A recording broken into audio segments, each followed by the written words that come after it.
کہ اس میں جہاد کا حکم ہے، اس میں مسلمانوں سے یہ کہا گیا ہے کہ وَأَعِدُّوا لَهُم مَّا اسْتَطَعْتُم مِّن قُوَّةٍ وَمِن رِّبَاطِ الْخَيْلِ، اپنی استطاعت کے مطابق ہتھیار کو جمع کرو، اور اللہ اور اللہ کے رسول صلی اللہ علیہ وآلہ وسلم اہل اسلام کو طاقت میں دیکھنا چاہتے ہیں، اور طاقت اسی وقت آئے گی کہ جب جو ہے عالم جہاد بلند ہوگا، جب ہتھیار ہوں گے، جب طاقت ہوگی۔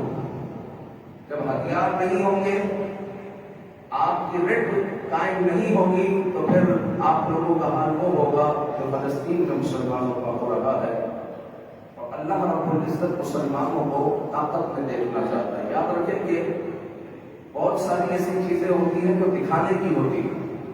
بھارت کے پاس آئٹم بم ہے، پاکستان کے پاس بھی آئٹم بم ہے، لیکن نہ پاکستان نے آج تک چلایا نہ بھارت نے چلایا۔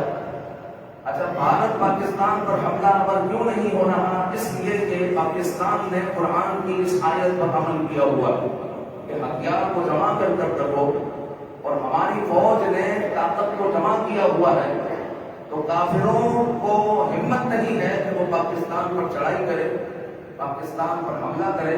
یہ اس ایک آیت کی برکت ہے، یہ اس آیت کی برکت ہے کہ اپنے ہتھیار کو جمع کر کے رکھو۔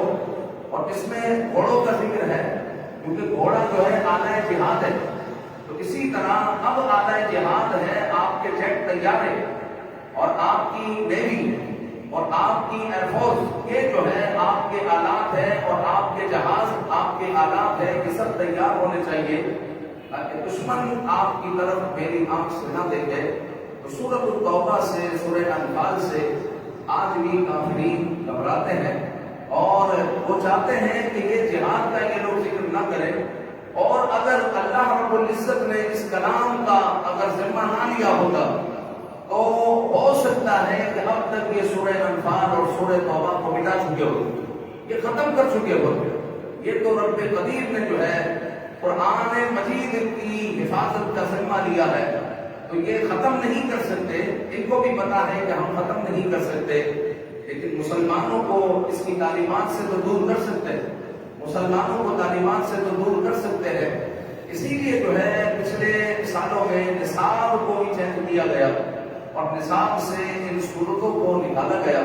تو بہرحال جو ہے اللہ رب العزت جو ہے اس سورہ مبارکہ میں جہاد کا حکم فرماتا ہے، اور ہتھیار جمع کرنے کا حکم فرماتا ہے، اور فرماتا ہے ان الذين آمنوا وهاجروا وجاهدوا باموالهم وانفسهم في سبيل الله، کہ بے شک جنہوں نے ہجرت کی اور جہاد کیا اپنے مالوں کے ساتھ، اپنے جانوں کے ساتھ اللہ تعالیٰ کی راہ میں، آگے فرمایا کہ اعظم درجۃ عند اللہ، اللہ کے یہاں پر ان کا درجہ بہت بلند ہے۔ جنہوں نے جہاد کیا، یہ بدری لوگ، یہ بدری صحابہ، یہ احد کے میدان میں شریک ہونے والے صحابہ، اور جناب علی سلطان صلاح الدین ایوبی اور طارق بن زیاد، یہ سب جو ہے یہ مجاہدین ہے، اور رب الجلال ان کو خوشخبری دے رہا ہے اولئک اعظم درجۃ عند اللہ، اللہ کے یہاں پر ان کا درجہ بہت بلند ہے، اولئک هم الفائزون، ارے یہ تو کامیاب لوگ ہیں، یہی تو لوگ کامیاب ہیں۔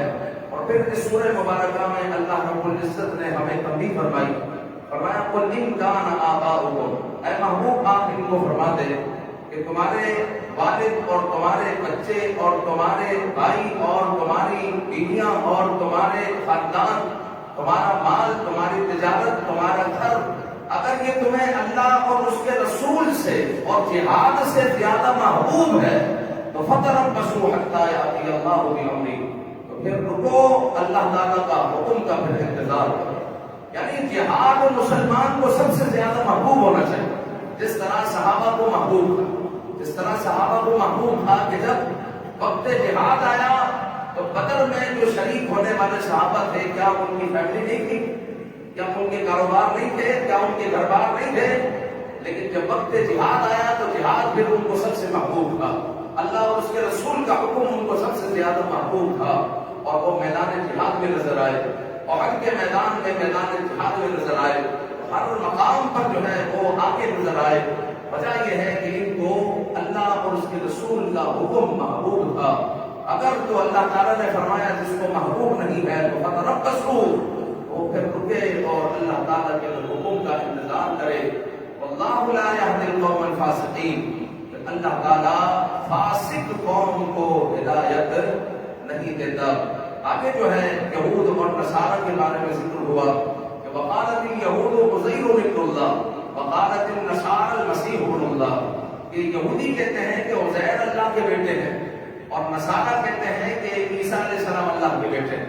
اور آج بھی یہودی لوگ جب ذبح کرتے ہیں تو حضرت عزیر علیہ السلام کا نام لے کر ذبح کرتے ہیں. ان کی ذبیحہ جب ذبح ہوتا ہے تو حضرت عزیر علیہ السلام کا نام لیتے ہیں. تو اللہ رب العزت نے قرآن مجید میں صاف فرما دیا لم یلد ولم یولد ولم یکن لہ کفوا احد. یہ کہتے ہیں عزیر اللہ کے بیٹے ہیں اور کہتے ہیں کہ عیسیٰ علیہ السلام اللہ کے بیٹے ہیں. اللہ رب العزت نے فرمایا نہ وہ کسی کا باپ ہے نہ اس کی کوئی اولاد، نہ اس کی کوئی اولاد ہے. اللہ سے اللہ کا کوئی بھی شریک نہیں ہے.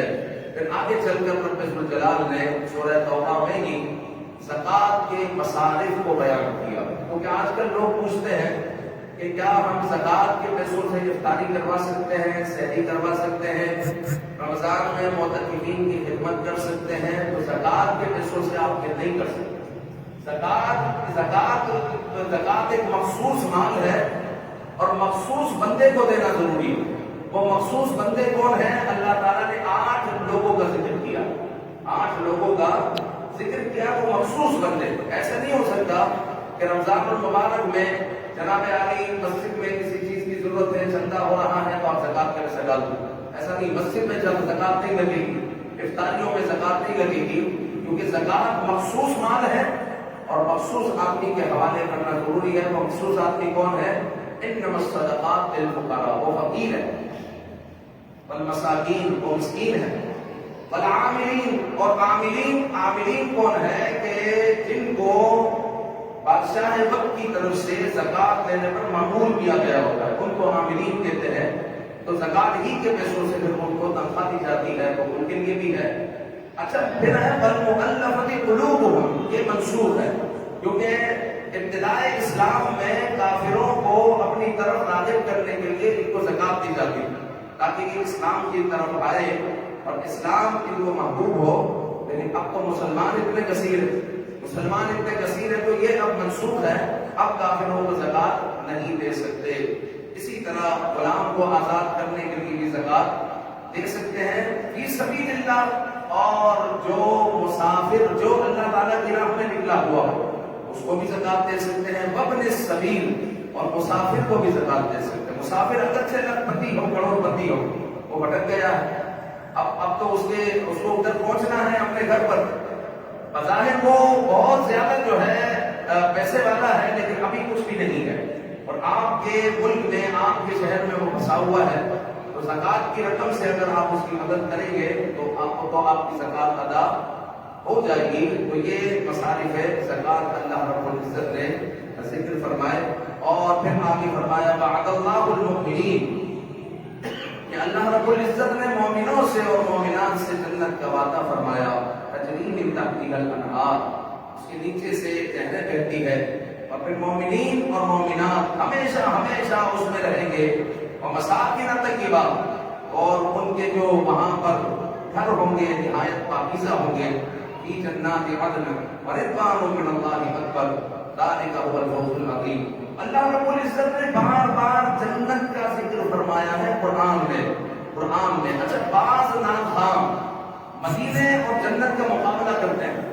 مدینہ اور جنت کا مقابلہ کر مدینے کو اوپر لے جائیں گے اور جنت کو نیچے لے جائیں گے. تو یہ بالکل نامناسب بات ہے. وجہ یہ ہے کہ مدینہ منورہ والے جو ہے مصطفیٰ کریم نے ہمیں جنت کی بشارتیں دی ہیں اور ہمیں جنت کے بارے میں بتایا ہے. اور مزید یہ ہے کہ مدینہ منورہ حضور علیہ السلام کا عارضی مسکن ہے. مدینہ منورہ حضور علیہ السلام کا عارضی مسکن ہے اور جنت حضور علیہ السلام کا دائمی مسکن ہے. ہمیشہ ہمیشہ حضور کہاں رہیں گے؟ جنت میں رہیں گے. تو ایسے اشعار پڑھنا کہ کہ جس سے جنت کی حرمت کم ہو، مدینے کی حرمت زیادہ ہو، اس کی جو ہے شرعاً کے نہ یہ مطلوب ہے، نہ شرعاً اس چیز کی اجازت ہے۔ جنت حضور علیہ السلام کا وہ مسکن ہے جو ہمیشہ ہمیشہ حضور علیہ السلام جنت میں رہیں گے۔ جس طرح قرآن کے قسمت میں میری چین سے جینا لکھ دے، جنت بھی گوارا ہے مگر میرے لیے، اے کاتب تقدیر مدینہ لکھ دے۔ مطلب جو ہے اللہ تعالیٰ سے وہ کہہ رہا ہے جنت بھی گوارا ہے مگر ٹھیک ہے جنت ہے گوارا ہے مجھے، لیکن اے کاتب تقدیر مدینہ لکھ دے، میں تو مدینہ جانا چاہتا ہوں، میں جنت میں جانا نہیں چاہتا۔ یہ اچھی بات نہیں ہے، کیونکہ آپ بولے جنت بھی گوارا، ٹھیک ہے جنت بھی گوارا ہے، لیکن میری تقدیر میں مدینہ لکھ دے۔ تو بھائی مدینے والے خود جنت میں تشریف لے جائیں گے، مدینے والے خود جنت میں تشریف لے جائیں گے۔ تو ایسے اشعار نہ پڑے جائے جس سے جنت کی حرمت کم ہو اور مدینے کے مقابلے میں آپ لے کر آئے۔ مدینہ حضور علیہ السلام کا عارضی مسکن ہے اور جنت حضور علیہ السلام کا دائمی مسکن ہے۔ حضور علیہ السلام جنت الفردوس میں تشریف رکھیں گے اور انشاءاللہ اللہ نے چاہا تو ہمیں حضور کا پڑوس بھی نصیب ہو سکتا ہے۔ رب ذوالجلال ہر چیز پر قدرت رکھنے والا ہے۔ اللہ تعالیٰ ہمیں جنت میں آقا کریم صلی اللہ علیہ وسلم کا پڑوس عطا فرمائے۔ آمین بجاہ النبی امین صلی اللہ علیہ وسلم۔